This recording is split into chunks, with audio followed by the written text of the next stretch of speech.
Hello students, last video lecture में हम लोगों ने मैटर इन आवर सराउंडिंग ये चैप्टर को फिनिश किया था। बट ये चैप्टर फिनिश करते टाइम पे मैंने तुम लोगों को एक चीज़ बताई थी कि साइंटिस्ट 5 स्टेट्स ऑफ मैटर के बारे में बोलते हैं। वो 5 स्टेट्स ऑफ मैटर है solid, liquid, gas, plasma and boss Einstein condensate. Okay, तो सॉलिड, लिक्विड, गैस की स्टडी हम लोग कर चुके हैं। अभी हम लोग plasma and boss Einstein condensate की स्टडी करेंगे। ओके, तो सबसे पहले हम लोग प्लाज्मा की स्टडी करते हैं। तो ये प्लाज्मा क्या है तो देखते हैं। Plasmas are lot like gases. Plasmas कैसे है? थोड़े ज़्यादातर गैसेस की तरह ही है, but the atoms are different. Plasma के एटम्स कैसे है? Different, because they are made up of free electron and ions of an element such as neon. Plasmas बहुत तरीके से गैसेस की तरह है, बट उसके एटम्स कैसे? डिफरेंट। क्यों? बिकॉज वो फ्री इलेक्ट्रॉन से और एलिमेंट के आयन से बने हैं। समझ में आया? मतलब फ्री इलेक्ट्रॉन, जो इलेक्ट्रॉन फ्रीली मूवेबल रहते वो किसी को बाउंडेड नहीं रहते, ऐसे इलेक्ट्रॉन से और एलिमेंट के आयन से बने हैं, सच एज नियॉन। नियॉन जैसे एलिमेंट के आयन से। फिर आयंस पॉजिटिव आयन भी रह सकते हैं या निगेटिव आयंस भी रह सकते हैं। You don't find naturally occurring plasma too often when you walk around. जब तुम अपने आजू बाजू देखते हो तो तुम लोगों को जनरली नेचुरली ऑकरिंग प्लाज्मास नहीं दिखते। They aren't things that happen regularly on the earth. Okay, वो रेगुलरली अर्थ पे नहीं मिलते हैं। जैसे यहाँ पे देखो लिटर और नो ऑर्डर, तो यहाँ पे जो इलेक्ट्रॉन्स मूविंग हो रहे वो किसी भी ऑर्डर में नहीं रहे, वो कैसे हो रहे? फ्रीली मूव हो रहे। समझ में आया? यहाँ पे इलेक्ट्रॉन्स कैसे हो रहे? फ्रीली मूव हो रहे। Then if you have ever heard of the northern lights और ball lightning, if you have ever heard of the northern lights and ball lightning, you might know that those are types of plasma. ये जो northern lights and ball lightning है ये भी क्या है? Plasma के types है। ओके, तो ये नॉर्थर्न लाइट्स वगैरह क्या है? तो ये है natural light display in the earth sky. Okay, earth sky पे जो लाइट नेचुरली डिस्प्ले हो रहा है, मतलब किसी की हेल्प से नहीं। समझ में आए? नॉर्थर्न लाइटिंग या फिर बॉल लाइटनिंग मतलब क्या होता है? अर्थ स्काई पे जो लाइट नेचुरली डिस्प्ले हो रहा है उनको हम लोग क्या बोलेंगे? Northern lights. ओके, तो नॉर्थर्न लाइट्स और बॉल लाइटनिंग के बारे में यूट्यूब में वीडियो अवेलेबल है, तो तुम लोग नॉर्थर्न लाइट्स और बॉल लाइटनिंग के वीडियोस यूट्यूब में देख सकते हो। मतलब एक्चुअली तुम लोगों को इससे नॉलेज आ जाएगा कि ये नॉर्थर्न लाइट्स और बॉल लाइटनिंग क्या है। You might know about those are the types of plasma. तो ये क्या है? प्लाज्मास के टाइप है। It takes a very special environment to keep plasmas going. Okay? They are different and unique from the other states of matter. Okay? Plasmas कैसे है? Different और दूसरे स्टेट्स ऑफ मैटर से कैसे है? Unique. Plasma is different from a gas because it is made up of group of positively and negatively charged particle. Plasma क्या है? Gas से डिफरेंट है। क्यों? बिकॉज वो positively and negatively charge particles के ग्रुप से बने हैं। Okay, plasma is different from a gas because it is made up of groups of positively and negatively charge particle. यहाँ पे देखो पॉजिटिवली और नेगेटिवली चार्ज पार्टिकल के ग्रुप से कौन बना है? प्लाज्मा। तो प्लाज्मा कैसा है? गैस से डिफरेंट। इन नियॉन गैस, सपोज तो भी हम लोग गैसीय स्टेट के बारे में बात करेंगे, किसके? नियॉन एलिमेंट के। अगर नियॉन एलिमेंट गैसीय स्टेट में है, the electrons are all bound to the nucleus. अगर नियॉन एलिमेंट गैसीय स्टेट में है तो नियॉन एलिमेंट के इलेक्ट्रॉन न्यूक्लियस से क्या रहेंगे? बाउंड रहेंगे। बट अगर नियॉन एलिमेंट प्लाज्मा स्टेट में है, electrons are free to move around the system. समझ में आया? मतलब नियॉन एलिमेंट अगर गैसीय स्टेट में है तो इलेक्ट्रॉन्स कैसे रहेंगे? न्यूक्लियस को बाउंड। और अगर नियॉन एलिमेंट प्लाज्मा स्टेट में है, the electrons are free to move around the system. ठीक है। नाउ हम लोग देखते हैं फाइंडिंग अ प्लाज्मा, प्लाज्मा को कैसे फाइंड करना है। While natural plasmas aren't found around you that often, मतलब हमारे अराउंड में नेचुरल प्लाज्मा जनरली नहीं पाए जाते हैं। Man made plasmas are everywhere, हमारे अराउंड में जनरली कौन से प्लाज्मास हैं? Man made plasma. Think of fluorescent light bulbs, okay. Fluorescent light bulbs मतलब जिस बल्ब के अंदर गैस फिल होता है वो fluorescent light bulbs. They are not like regular light bulbs, वो हमारे रेगुलर लाइट बल्ब्स की तरह नहीं रहते। Inside the long tube is a gas, इसके लॉन्ग ट्यूब के अंदर क्या प्रेजेंट रहता है? गैस। सपोज टू बी, एक यहाँ पे मैं लाइट बल्ब ड्रॉ करने की कोशिश करती हूँ, ओके। एक सेकंड, अच्छे से ड्रॉ करने की कोशिश करती हूँ, ओके। हम क्या कर रहे हैं? फ्लोरोसेंट लाइट बल्ब्स को ड्रॉ कर रहे हैं। They are not like a regular light bulbs, okay. तो एक फ्लोरोसेंट लाइट बल्ब कैसे रहता? एक लॉन्ग ट्यूब से बना हुआ रहता, ओके। सपोज टू बी, ये फ्लोरोसेंट लाइट बल्ब्स का क्या है? लॉन्ग ट्यूब है, ठीक है। Suppose to be this one is the long tube of the fluorescent light bulbs, ठीक है। नाउ इसके अंदर क्या प्रेजेंट है? गैस। क्या प्रेजेंट है? फ्लोरोसेंट लाइट बल्ब्स के अंदर गैस प्रेजेंट है, ठीक है। Electricity flows through the tube, obvious सी बात है, ये जो तुम्हारा लाइट बल्ब है इलेक्ट्रिक वायर से कनेक्ट रहता है, ओके। और ये वायर किसी स्विच से कनेक्ट रहता है, ठीक है। तो हम लोग क्या करेंगे? यहाँ से स्विच बटन अगर ऑन किया मैंने तो क्या हो जाएगा? यहाँ से इलेक्ट्रिसिटी फ्लो होंगी। कहाँ पे फ्लो होंगी? ट्यूब में। जैसे इलेक्ट्रिसिटी ट्यूब में फ्लो होंगी, लाइट क्या हो जाएगा? Turn on, okay. इलेक्ट्रिसिटी जैसे फ्लो होंगी, लाइट क्या होगा? Turn on. The electricity act as an energy source and charges up the gas, ये इलेक्ट्रिसिटी किसका काम कर रही है? ये क्या है तुम्हारी? Electricity, okay. तो ये इलेक्ट्रिसिटी किसका काम करती है? Electricity act as an energy source, ये इलेक्ट्रिसिटी एनर्जी सोर्स का काम करती है। और वो किसको चार्ज करती है? ये गैसेस को चार्ज करते हैं। This electricity act as an energy source and charges off the gas, ये गैसेस को क्या करती है? Charge. This charging and exciting of the atom creates glowing plasma inside the bulb. इस चार्जिंग के वजह से क्या होता है? ये जो गैसियस एटम है ये क्या हो जाएंगे? एक्साइट हो जाएंगे, वाइब्रेट हो जाएंगे, मतलब एक दूसरे से क्या होते जाएंगे? दूर जाएंगे। तो उसकी वजह से क्या होगा? This charging and exciting of the atom creates glowing plasma inside the bulb. तो क्या होंगे? ये इलेक्ट्रिसिटी पास करने की वजह से एटम चार्ज होंगे, गैस के एक्साइटेड होंगे, तो बल्ब के अंदर क्या हो जाएगा? प्लाज्मा क्रिएट होगा। The electricity help to strip the gas molecule of their electron, और इलेक्ट्रिसिटी क्या करता है?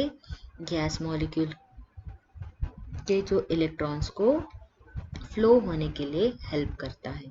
समझ में समझ में आया यहाँ पे तुम लोगों को finding a plasma fluorescent tube में कैसे होता है, ओके। अभी हम अनदर एग्जांपल देखते हैं। Another example of a plasma is a neon sign, okay. Plasma का दूसरा एग्जांपल कौन सा है? Neon sign. पहला एग्जांपल हम लोगों ने प्लाज्मा का क्या देखा था? Fluorescent light tube is the first example of the plasma. अभी हम लोग दूसरा एग्जांपल देखते हैं प्लाज्मा का, that is a neon sign, okay. Another example of plasma is a neon sign. Just like a fluorescent light, neon sign are gaseous tube filled with the glass. Okay, fluorescent light की तरह neon signs भी क्या है? Glass tube filled with the gas. अभी यहाँ पे देखो, fluorescent light की तरह ही ये जो neon signs है ये क्या है? ग्लास ट्यूब है, ओके। फ्लोरोसेंट लाइट की तरह ही ये नियॉन साइंस क्या है? एक ग्लास ट्यूब है फिल्ड विथ अ गैस, वो किससे भरे है? गैस से भरे है। When the light is turn on the electricity flows to the tube, जैसे लाइट क्या हो जाएंगी? टर्न ऑन हो जाएंगी, तो इलेक्ट्रिसिटी क्या होंगी? ये ट्यूब से फ्लो होंगी। यहाँ पे देखो इलेक्ट्रिसिटी इन हो रही है और यहाँ से क्या हो रही है? इलेक्ट्रिसिटी आउट हो रही है। The electricity charges the gas and creates plasma inside the tube. Electricity क्या करती है? ऑब्वियस बात है, नियॉन साइन है। नियॉन साइन में कौन सी गैस फिल हुई है? नियॉन गैस फिल हुई है। तो इलेक्ट्रिसिटी क्या करती है? ये गैस को चार्ज करती है और ये ट्यूब के अंदर क्या क्रिएट करती है? प्लाज्मा क्रिएट करती है। ओके, इलेक्ट्रिसिटी ये गैस को चार्ज करती है और ये ट्यूब के अंदर प्लाज्मा को क्रिएट करती है। The plasma glows a special color depending on what kind of gas is inside. जो काइंड ऑफ गैस इसके अंदर प्रेजेंट रहेगा उस लेवल का प्लाज्मा क्या करेगा? कलर ग्लो करेगा। Inert gases are usually in signs to create different color. Okay, inert gases का जनरली यूज होता है साइंस में for use to create a different colour का यूज करने के लिए इनर्ट गैसेस का यूज हो रहा है। जैसे नियॉन साइन है, वैसे अलग अलग तरीके के साइन बनाने के लिए अलग अलग तरीके के साइन बनाने के लिए इनर्ट गैसेस का यूज होता है। Noble gases such as helium, neon, argon and xenon are all use in science. ऐसे नोबल गैसेस को यूज किया जाता है। नोबल गैसेस मतलब नॉन रिएक्टिव गैसेस जो एटमॉस्फेयर में फ्रीली मूवेबल रहते, वो क्या रहेंगे? Noble gases. You also see plasma when you look at stars. Okay, जब तुम स्टार्स की तरफ देखते हो, तारे, ओके, तो वो भी क्या है? वहां पे भी क्या मिलेगा तुम लोगों को? Plasma. Stars are big balls of gases. Stars क्या है? गैसेस के बड़े बड़े बॉल्स है एट रियली हाई टेम्परेचर, और वो हाई टेम्परेचर पे प्रोड्यूस होते हैं। The high temperature charge up the atoms and create plasma. High temperature क्या करते? एटम को चार्ज करते और क्या बना देते? Plasma. Stars are a good example of how the temperature of plasmas can be very different. Stars क्या है? Good example है किसका? How the temperature of plasma can be very different. मतलब प्लाज्मा का टेम्परेचर कैसे अलग अलग हो सकता है। ऑब्वियस सी बात है, स्टार्स क्या है? Big balls of gases at really high temperature. High temperature पे बने वाले बिग बॉल्स ऑफ गैसेस है। Stars are a good example of how the temperature of plasmas can be very different. Fluorescent lights are cold compared to really hot stars, right?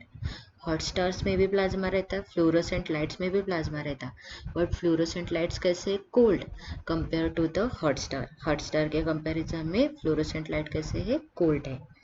Okay, however, they are still both forms of plasma, even with the different physical characteristics. Okay, यहाँ पे दो तरीके के plasma है, दोनों की भी क्या है? Sorry, however, they are still both forms of plasma, even with the different physical characteristics.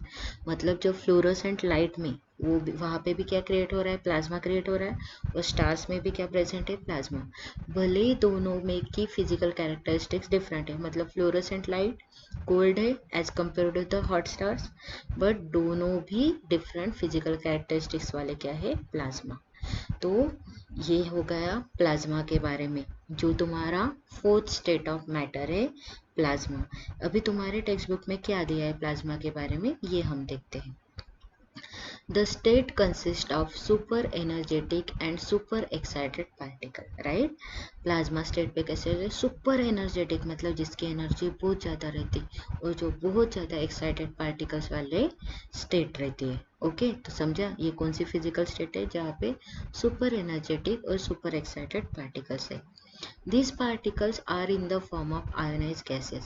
ये पार्टिकल कौन से फॉर्म में रहते हैं? Ionize gases. मैंने तुम लोगों को बताया था आयोनाइज गैसेस, जैसे suppose to be neon gas है, तो यहाँ पे क्या रहेगा तुम्हारा? नियॉन गैस है, तो आयोनाइज फॉर्म में क्या रहेगा? उसके जो आयंस रहेंगे तो एनी पॉजिटिव एनी नेगेटिव, ऐसे आयोनाइज फॉर्म में रहेगा। The fluorescent tube and neon sign bulbs consist of plasma, right? हम लोगों ने ये दोनों भी एग्जाम्पल को डिटेल में देखा था कि कैसे होता है। ओके, तो फ्लोरोसेंट ट्यूब और neon sign bulbs consist of plasma. ऐसे अलग अलग साइन के बल्ब्स हो सकते हैं जो नोबल गैसेस को लेकर हम बना सकते हैं। Inside a neon sign bulb there is a neon gas. Okay, neon sign bulb के अंदर कौन सा गैस प्रेजेंट रहता है? नियॉन गैस, जो मैं अभी बता चुकी हूँ तुम लोगों को. And inside a fluorescent tube there is a helium gas और some other gases. Fluorescent tube के अंदर हीलियम गैस या अदर गैसेस प्रेजेंट रहेंगे. The gas get ionize, that is gets charge when electrical energy flows to it. जैसे fluorescent tube से या neon sign bulb से, जैसे फ्लोरोसेंट ट्यूब से या नियॉन साइन बल्ब से क्या होती है? एनर्जी प्रोड्यूस होती है या फिर एनर्जी जाती है. जैसे नियॉन साइन बल्ब से या फ्लोरोसेंट ट्यूब से एनर्जी जाती है तो क्या हो जाते हैं? वो गैस आयोनाइज हो जाती है. Okay, this charging up creates a plasma glowing inside the tube or bulb. Right, gas क्या हो जाते हैं? चार्ज हो जाते हैं, आयोनाइज हो जाते हैं जब इलेक्ट्रिकल एनर्जी उनसे चली जाती है. तो इसी चार्जिंग की वजह से क्या होता है? प्लाज्मा क्रिएट हो जाता है और वो ट्यूब या फिर वो साइन बल्ब क्या हो जाता है? Glow. The plasma glows with a special colour depending on the nature of the gas. वो गैस का नेचर कैसे, उसके हिसाब से प्लाज्मा स्पेशल कलर में ग्लो होता है. The sun and the stars glow because of the presence of plasma in they. Sun और स्टार क्यों ग्लो होते हैं? बिकॉज उनके अंदर क्या प्रेजेंट रहता है? प्लाज्मा. हायर टेम्परेचर रहता है, हायर एनर्जी मिलती है तो उसके पार्टिकल्स क्या हो जाते हैं? बहुत ज़्यादा चार्ज हो जाते हैं. तो इसलिए सन और स्टार्स क्या होते हैं? Glow because of the presence of plasma in them. The plasma is created in stars because of very high temperature. Okay, plasma किस में क्रिएट होते हैं? स्टार्स में. क्यों? Because of the very high temperature. High temperature की वजह से create होते हैं. तो हम लोग प्लाज्मा के बारे में यहाँ पे डिटेल में देख चुके हैं. समझ में आया प्लाज्मा क्या होता है? ओके, अभी हम इसके बाद स्टार्ट करते हैं Bose Einstein condensed. Okay, Bose Einstein condensate के बारे में भी हम लोग डिटेल में पढ़ेंगे. सो बोस आइंस्टाइन कंडेंसेट को अब हम डिटेल्स में देखते हैं. ओके, बोस आइंस्टाइन कंडेंसेट या फिर Bose Einstein basics. The Bose Einstein state of matter was the only one created while your parents were alive. Okay, ये जो Bose Einstein state of matter है, ये ऐसा एक स्टेट ऑफ मैटर है जो क्रिएट हुआ जब तुम्हारे पेरेंट्स क्या थे? अलाइव थे. In 1995 two scientist Cornell and Wieman finally created the condensate. Okay, तो 1995 में दो साइंटिस्ट, एक है कॉर्नेल और दूसरा है वीमन, उन्होंने क्या किया? कंडेंसेट को क्रिएट किया. When you hear the word condensate think about condensation. जब तुम कंडेंसेट का सुन रहे हो तो किसके बारे में सोचोगे? कंडेंसेशन. कंडेंसेशन में क्या होता है? गैस मॉलिक्यूल लिक्विड में कन्वर्ट होना, that is the condensation. When you hear the word condensate think about condensation and the way gas molecule come together and condensate to a liquid. Right, condensation मतलब gas converted into the liquid state. The molecule get denser or pack closer together. Okay, molecule क्या हो जाते हैं? बहुत ज़्यादा denser हो जाते हैं और एक दूसरे से नज़दीक होके क्लोज पैक हो जाते हैं. ठीक है.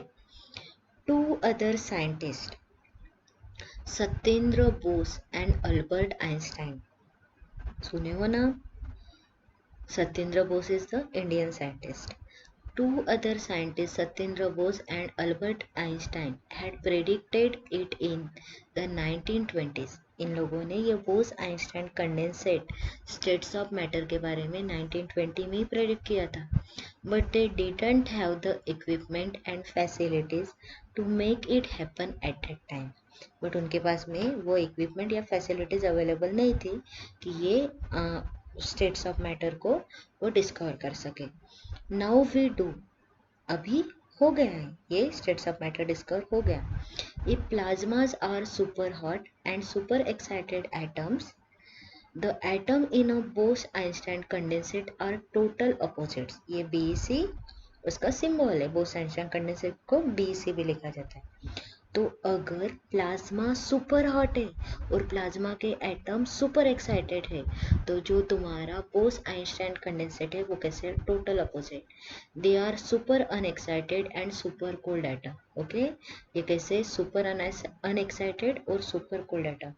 मतलब प्लाज्मा के जो एटम्स है वो ऐसे इधर उधर मूवेबल रहेंगे क्योंकि वो सुपर एक्साइटेड है, और बोस आइंस्टाइन कंडेंसेट के एटम सुपर अनएक्साइटेड है, मतलब वो कैसे रहेंगे, एक दूसरे के नजदीक, मतलब वो मूवेबल नहीं रहेंगे। जैसे यहाँ पे देखो एनर्जी, अगर तुम बोस आइंस्टाइन कंडेंसेट से प्लाज्मा की तरफ जाते हो तो एनर्जी क्या हो रही है, इंक्रीज, मतलब सबसे लो एनर्जी रहेंगी बोस आइंस्टाइन कंडेंसेट की, देन फिर सॉलिड, देन फिर लिक्विड, देन फिर गैस और देन फिर प्लाज्मा, मतलब एनर्जी क्या हो रही, Bose Einstein condensate to plasma तक इंक्रीज हो रही है। नाउ अबाउट कंडेंसेशन, अभी हम लिखते हैं कंडेंसेशन के बारे में। Let us explain condensation first. अभी हम सबसे पहले किसको एक्सप्लेन करेंगे, condensation. Condensation happens when several gas molecule come together and form a liquid. Condensation कब होता है, जब सेवरल गैस मॉलिक्यूल एक दूसरे से नजदीक आते हैं और लिक्विड बनता है। It all happens because of a loss of energy. ये क्यों होता है, बिकॉज एनर्जी लॉस होने की वजह से। ओके, तो कंडेंसेशन कब होता है, जब सेवरल गैस मॉलिक्यूल एक दूसरे के नजदीक आएंगे और वो लिक्विड में कन्वर्ट होंगे। तो ये सारी चीजें क्यों हैपन होती, तो because of the loss of energy. Okay, gas molecule उसकी खुद की एनर्जी लूज कर देते हैं और वो किस में कन्वर्ट हो जाएंगे, लिक्विड में। Gases are really excited atom. Gases कैसे, एक्साइटेड एटम से। When they lose energy they slow down and begin to collect. जब वो अपनी एनर्जी को लूज करते तो वो स्लो हो जाते और वो एक दूसरे के नजदीक आना शुरू होते। They can collect into one drop. और जैसे जैसे वो लूज स्लो डाउन होते और कलेक्ट होना शुरू हो जाते, वो किस में कलेक्ट होंगे, वन ड्रॉप में। Water vapour in the form of a steam condenses on the lid of your pot when you boil water. Supposed to be, अगर तुम लोग वाटर को क्या कर रहे हो, बॉईल कर रहे हो।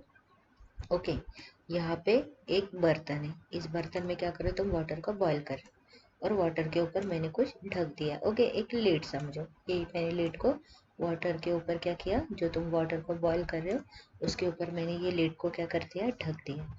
तो जब तुम वाटर को बॉईल करते हो तो ये जो वाटर वेपर है ये क्या हो जाएंगे, ये लीड को चिपक जाएंगे। बट जब ये वाटर वेपर कूल हो जाते हैं, मतलब ये स्टीम कंडेंसेट हो जाती है, तो वो लिक्विड में कन्वर्ट हो जाते हैं। तो तुम लोगों ने देखे होंगे कि उसके लीड के ऊपर तुम लोगों को ऐसे राउंड राउंड क्या मिलते हैं, ड्रॉप मिलते हैं। It cools on the metal and becomes a liquid again. मतलब ये लीड तुम्हारी मेटल के बने तो ये मेटल के ऊपर क्या हुए, कूल हो गए और अगेन किस में कन्वर्ट हो गए, लिक्विड में। You would then have a condensate. Okay, now the Bose-Einstein condensate happens at super low temperature. Okay, तो Bose-Einstein condensate super low temperature में भी होता है। We have talk about temperature scale and Kelvin, right? हम लोगों ने पढ़ा है टेम्परेचर स्केल और केल्विन स्केल के बारे में। एट जीरो केल्विन मतलब absolute zero, all molecular motion stop. जब टेम्परेचर जीरो केल्विन पे रहता, मतलब एब्सोल्यूट जीरो पे रहता, तो सारा का सारा मोशन मॉलिक्यूल का क्या हो जाएगा, stop. Scientists have figured out a way to get a temperature only a few billionth of a degree above absolute zero. Okay? Scientist ने एक फिगर आउट किया वे को कि टेम्परेचर को एब्सोल्यूट जीरो के अबोव में फ्यू बिलियन पे कैसे फिगर आउट किया जाए। When temperature get that low, you can create a Bose-Einstein condensate with a few special element. Okay? जैसे टेम्परेचर बहुत लो चला जाता है तो तुम लोग कुछ स्पेशल एलिमेंट के साथ में बोस आइंस्टाइन कंडेंसेट को क्या कर सकते हो, क्रिएट कर सकते हो। Cornell and women did it with the rubidium. Okay, Cornell और वीमन नाम के साइंटिस्ट ने इसको रुबिडियम से बना के देखा। अभी यहाँ पे देखो, absolute zero temperature, zero temperature in space 3, water freezes 273 kelvin मतलब ये 0 डिग्री सेल्सियस, वाटर बॉइल्स 373 मतलब 100 डिग्री सेल्सियस, राइट। ये क्या हुआ, एब्सोल्यूट जीरो टेम्परेचर, ये 3 टेम्परेचर, ये absolute zero, okay 0 kelvin temperature, ठीक है, ये 3 kelvin temperature, then 273 kelvin temperature, 373 kelvin temperature, okay. तो साइंटिस्ट ने ऐसे फिगर आउट किए कितने, few billion of temperature above the absolute zero, ठीक है। Now let the clumping begin, okay. अभी हम देखते हैं कि ये मॉलिक्यूल्स कैसे क्लम्प होते हैं, एक दूसरे के नजदीक कैसे आते हैं। So it's cold, a cold ice cube is still a solid, okay. जब कोल्ड रहता है तो कोल्ड आइस क्यूब क्या रहता है, solid. When you get to a temperature near absolute zero something special happen, जैसे तुम लोग देखते हो टेम्परेचर एब्सोल्यूट जीरो के नजदीक तो समथिंग कुछ स्पेशल हैपन होने लगता है। ऑल्सो बिगिन टू क्लम्प, जैसे टेम्परेचर एब्सोल्यूट जीरो के नज़दीक पहुंच जाता है तो कुछ स्पेशल थिंग्स हैपन होना शुरू हो जाता है, मतलब एटम्स क्या होते हैं, क्लम्प होना शुरू हो जाते हैं। The whole process happen at temperature within a few billion of a degree, okay. ये जो पूरी प्रोसेस है वो टेम्परेचर पे हैपन होती है with in a few billion of a degree, so you won't see this at home, okay. ये बहुत लोअर टेम्परेचर पे होती है, इसलिए हम अपने घर में इस चीज़ को नहीं देख सकते। When the temperature becomes that low the atomic parts can't move at all, जब टेम्परेचर उतना लो हो जाता है तो एटॉमिक पार्ट्स मतलब एटम्स बिल्कुल मूव नहीं होते, they lose almost all of their energy, वो अपनी सारी की सारी एनर्जी को लूज करते हैं, मतलब उसके जो एटम रहते हैं, उसके जो पार्टिकल्स रहते हैं वो नहीं कर सकते। Since there is no more energy of transfer as in solid or liquid, all of the atoms have exactly the same level like twins. जब वहाँ पे कोई भी एनर्जी नहीं है तो सारे के सारे एटम सेम लेवल पे पहुंच जाते हैं ट्विंस की तरह। The result of the clumping is the Bose Einstein condensate, और उसी क्लम्पिंग का रिजल्ट क्या बन जाता है, Bose Einstein condensate. The group of rubidium atom sits in the same place creating a super atom, okay. इन लोगों ने रुबिडियम एटम का एग्जाम्पल दिया था, मतलब कॉर्नेल और वीमन ने रुबिडियम एटम के साथ में ये वर्क करके देखा था बोस आइंस्टाइन कंडेंसेट का। तो रुबिडियम एटम के सारे ग्रुप एक ही प्लेस पे सेट हो जाते हैं और सुपर एटम बन जाता है, और वो कौन सा रहेगा तुम्हारा states, Bose Einstein condensate. There are no longer thousands of separate atom, यहाँ पे थाउजेंड्स ऑफ सेपरेट एटम नहीं रहते, वो सारे के सारे कंबाइन होते, they all take on the same qualities and for our purposes become one block, okay. सबकी सेम क्वालिटी आते हैं और हमारे पर्पजेस वो वन ब्लॉक बन जाते हैं, मतलब वो इकट्ठे एक पूरा गुच्छा बन जाता है, ऐसे तुम बोल सकते हो। तो ये हो गया बोस आइंस्टाइन कंडेंसेट के बारे में डिटेल में, अभी तुम्हारे एनसीईआरटी के टेक्स्ट बुक में दिया है वो भी देख लो, okay. Bose Einstein condensate, in 1920 Indian physicist Satyendra Nath Bose had done some calculation for fifth state of matter, okay। 1920 में इंडियन फिजिसिस्ट सत्येंद्र नाथ बोस ने कुछ कैलकुलेशन किए फिफ्थ स्टेट ऑफ मैटर के बारे में, मैंने तुम लोगों को पहले ही बताई थी, बट इक्विपमेंट ना होने की वजह से वो डिस्कवर नहीं कर पाए। Building on his calculation Albert Einstein predicted a new state of matter, okay. उसके कैलकुलेशन के ऊपर अल्बर्ट आइंस्टाइन ने क्या किया, प्रेडिक्शन किया कि एक न्यू स्टेट्स ऑफ मैटर रहेगा, और वो न्यू स्टेट्स ऑफ मैटर कौन सा रहेगा, the Bose Einstein condensate BEC। In 2001 Eric A Cornell, Wolfgang Ketterle and Carl E VM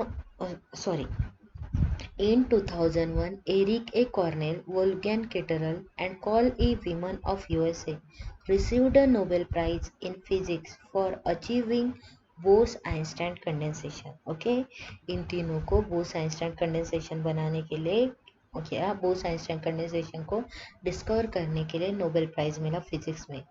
the Bose Einstein condensation is form by cooling a gas of extremely low density.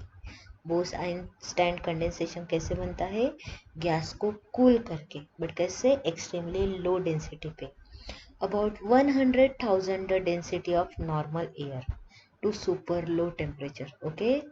Normal air की density बहुत लो होनी चाहिए, बहुत कम temperature होना चाहिए, तब तुम्हारा कौन सा स्टेट अचीव हो जाता है, बोस आइंस्टाइन कंडेंसेट। याद रखोगे बोस आइंस्टाइन कंडेंसेट कैसे बनता है, गैस को लो डेंसिटी वाले गैस को लो टेम्परेचर पे जब कूल होता है वो, तो कौन सा कंडेंसेट बन जाता है, बोस आइंस्टाइन कंडेंसेट। ओके, तो ये हो गए तुम्हारे fourth and fifth state of matter.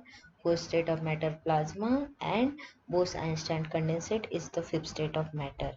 I hope तुम लोगों को plasma and boss Einstein condensate के बारे में डिटेल्स में समझ में आया होगा। ओके, अभी चैप्टर का जो हम लोगों ने इवापोरेशन देखा था, बॉइलिंग का, मैंने तुम लोगों को डिफरेंस समझाया था इवापोरेशन और बॉइलिंग का, बट मैंने तुम लोगों को ऐसे पॉइंट वाइज कंप्लीट नहीं बताया था। तो अभी तुम लोग एक बार इवापोरेशन और बॉइलिंग का डिफरेंस भी समझ लो। मैंने बताया था कि इवापोरेशन और बॉइलिंग या फिर evaporation vaporization, boiling means the vaporization, ये कैसे एक दूसरे से अलग है। तो एक बार देख लो evaporation boiling. Evaporation is a surface phenomena. Evaporation कैसा फिनोमेनन है, सरफेस फिनोमेनन, मतलब सपोज टू बी ये कोई एक चीज है जिसमें क्या प्रेजेंट है, वाटर। वाटर का मैं यहाँ पे फॉर्मूला लिख देती हूँ H2O। ओके, सॉरी मैं यहाँ पे फॉर्मूला नहीं लिखती, वाटर को ऐसे दिखा देती हूँ। ओके, ये क्या है, इसमें प्रेजेंट है वाटर। ओके, तो ये जो अबो वाला ये जो वाटर रहता है, ये कौन सा कैसा वाटर रहेगा, ये वाटर रहेगा सरफेस वाटर। कौन सा वाटर रहेगा, ये सरफेस वाटर रहेगा, राइट। तो evaporation is a surface phenomena, मतलब जैसे इसको टेम्परेचर मिलता है या ये किसी भी टेम्परेचर पे यहाँ का ये जो सरफेस लिक्विड है वो क्या हो जाएगा, वेपराइज होगा। बल्क से होगा क्या, ये क्या हुआ, बल्क ऑफ वाटर हुआ। यहाँ का वाटर कैसे, बल्क बॉटम वाला वाटर है। तो इवापोरेशन के टाइम पे ये जो सरफेस का जो लिक्विड है वो क्या हो जाता है, वेपराइज, इसलिए हम क्या बोलते हैं, evaporation is a surface phenomena. Then क्या है, boiling is a bulk phenomena. Boiling या फिर बॉइलिंग को हम एक दूसरा नाम क्या देते हैं, वेपराइजेशन। कौन सा नाम देते हैं, वेपराइजेशन। अभी मैं पूरी स्पेलिंग नहीं लिखती हूँ, सिर्फ वेप लिखती हूँ। ओके, बॉइलिंग क्या है, बल्क फेनोमेना। सपोज टू भी यहाँ पे है वाटर, तो अब इसको सरफेस वाटर तो अगर वेपर हो रहा है, सरफेस वाटर वेपर में कन्वर्ट हो रहा है, बट वो इवापोरेशन है। तो जब तुम इसको हीट करते हो, ओके, यहाँ से देखो हम हीट सप्लाई कर रहे हैं, जब तुम इसको हीट करते हो तो यहाँ से वाटर बॉईल होना शुरू होता, मतलब बॉटम से वाटर जब बॉईल होना शुरू हो जाता तब वो वेपर में कन्वर्ट होता और फिक्स टेम्परेचर पे, तो उसको क्या बोलोगे तुम लोग, बल्क फेनोमेना। समझा। Then it causes cooling as evaporated molecule lowers the kinetic energy of remaining molecule. Okay, evaporation की वजह से तुम लोगों को cool महसूस होता है, because evaporated molecule क्या करते हैं, जो दूसरे molecule है उनके kinetic energy को कम कर देते हैं। It does not cause cooling as heat is constantly absorbed for the process. But boiling के जो molecule है कूलिंग प्रोड्यूस नहीं करते, बिकॉज हीट कंटिन्यूसली एब्सॉर्बिंग होती है वो प्रोसेस में। It occurs at any temperature below the boiling point of the liquid. Okay, evaporation किसी भी टेम्परेचर पे होता है लिक्विड के बॉइलिंग पॉइंट के below. Okay, and it occurs eight fix temperature at the boiling point of the liquid. Okay, और boiling या vaporisation fix temperature पे होते हैं एक पर्टिकुलर बॉइलिंग पॉइंट पे। देन एक और डिफरेंस देखते हैं गैस एंड वेपर का। ओके, हम लोग बोलते हैं गैस स्टेट और वेपर स्टेट, पर गैस और वेपर में भी डिफरेंस है। Gas is stable state of matter. Gas कैसा एक स्टेबल स्टेट है। Vapour is the unstable state of matter. Okay, gas के मॉलिक्यूल क्या है, थोड़े से स्टेबल रहते हैं, but vapour is the unstable state of matter. Gas can be liquefied by applying pressure and reducing temperature. Gas को तुम लोग लिक्विफाइड अप्लाइंग प्रेशर और टेम्परेचर को रिड्यूस करके बना सकते हो। Vapour can be condense to liquid simply by cooling. Simply cooling से भी वेपर किस में कन्वर्ट हो सकता है, लिक्विड में। समझ में है, गैस स्टेबल है इसलिए गैस को तुम लोगों को लिक्विफाई करना पड़ता प्रेशर और अप्लाई करके और टेम्परेचर को रिड्यूस करके, बट वेपर अनस्टेबल है इसीलिए तुम उसको सिंपली कूलिंग से भी क्या कर सकते हो, कंडेंस कर सकते हो, मतलब लिक्विड में कन्वर्ट कर सकते हो। ओके, तो ये डिफरेंस भी अच्छे से याद रखो। यहाँ पे तुम्हारा matter in our surrounding chapter अभी एक तरीके से फिनिश होता है। ओके, आई होप तुम लोगों को ये वीडियो लेक्चर पसंद आया होगा, बिकॉज ये वीडियो लेक्चर में मैंने 2 अदर स्टेट्स ऑफ मैटर को एक्सप्लेन किया, वो है plasma and boss Einstein condensate. Okay, thank you.